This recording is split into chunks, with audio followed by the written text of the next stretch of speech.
అల్లరి నరేష్ అంటే అందరికీ ఒకప్పుడు కామెడీ చిత్రాలు గుర్తుకు వచ్చేవి. కానీ ఇప్పుడు అల్లరి నరేష్ అన్ని రకాల పాత్రలు పోషిస్తూ ఆడియన్స్ని మెప్పిస్తున్నారు. నాంది మూవీ మంచి విజయం సాధించడంతో ఇంకా డిఫరెంట్ పాత్రలు పోషిస్తూ వస్తున్నారు.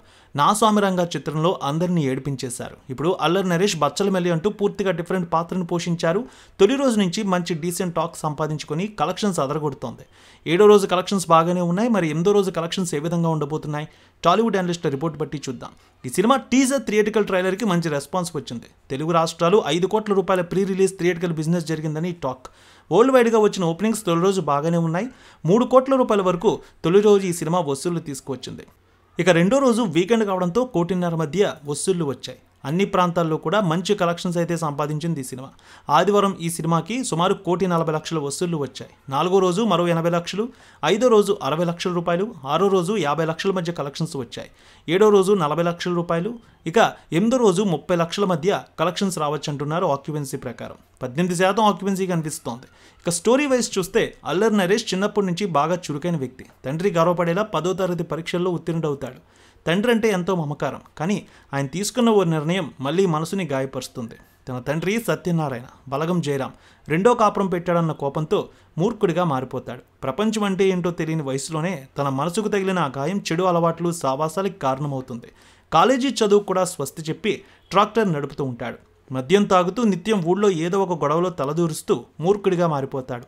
అప్పుడే అతని జీవితంలో కావేరి, అమృత అయ్యర్ వస్తుంది. ఆమెతో ప్రేమలో పడ్డాక మళ్ళీ తీసుకున్న నిర్ణయాలేమిటి? మూర్ఖత్వం నుంచి బయటపడ్డా లేదా? అసలు తండ్రితో ఉన్న సమస్యలేమిటి? కావేరితో ప్రేమ కథ సుఖాంతమైందా? ఈ విషయాలు తెలియాలంటే వెండితెరపై సినిమా చూడాల్సిందే. తన కోపమే తన శత్రువు అని అంటూ ఉంటారు. మూర్ఖత్వంతో కళ్ళు మూసుకుపోయిన వాడికి మంచి ఏదో చెడేదో అన్నది తెలియదు. ఎవరైనా చెప్పినా కూడా వినరు. అసలు తెలుసుకునే ప్రయత్నమూ చేయరు. జీవితం అంతా చేజారిపోయిన తర్వాత, అందరినీ కోల్పోయిన తర్వాత కానీ తత్వం బోధపడదు.